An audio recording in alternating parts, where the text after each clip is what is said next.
The Wolf and the 7 Young Goats. A fairy tale from the Brothers Grimm. Once upon a time there was an old goat who had 7 young kids and loved them as a mother loves her children. One day she wanted to go into the forest and get food.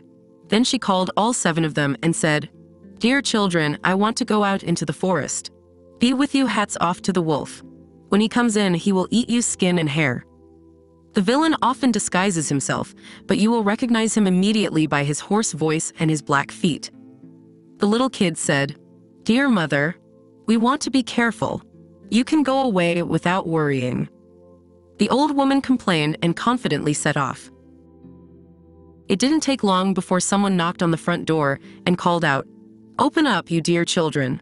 Your mother is here and has brought something for each of you." But the little kids heard from the rough voice that it was the wolf. "We won't open the door," they cried. "You're not our mother. She has a fine and lovely one voice. But your voice is rough. You are the wolf." The wolf then went to a grocer and bought a large piece of chalk. He ate it and used it to make his voice finer. Then he came back, knocked on the front door and called, "Open up, you dear children. Your mother is here and has brought something for each of you." But the wolf had put his black paw in the window. The children saw that and shouted, "We won't open the door. Our mother doesn't have a black foot like you. You are the wolf." The wolf ran to a baker and said, "I hit my foot. Put some dough on it." When the baker had rubbed his paw, he ran to the miller and said, "Sprinkle white flour on my paw." The miller thought, "The wolf wants to cheat someone," and refused. But the wolf said, "If you don't do it, I'll eat you." The miller was afraid and turned his paw white. Yes, that's how people are. Now the villain went to the front door for the 3rd time, knocked and said, "Open up, children. Your dear mother has come home and has brought each of you something from the forest." Section, the little kids shouted, "First show us your paw, so that we know that you are our dear mother." Then the wolf put his paw in the window, and when they saw that it was white they believed that everything he said was true, and opened the door.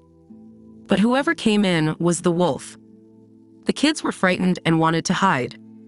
One jumped under the table, the second into the bed, the third into the oven, the fourth into the kitchen, the fifth into the cupboard section, the sixth under the wash basin, the seventh in the wall clock box.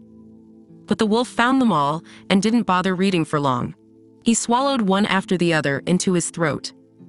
He only didn't find the youngest one in the clock case.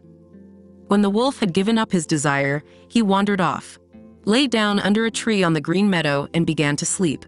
Not long afterwards, the old goat came home from the forest. Oh, what she had to see! The front door was wide open. The table, chairs, and benches were overturned. The wash basin was in shards. The blanket and pillows had been pulled out of the bed. She looked for her children, but they were nowhere to be found.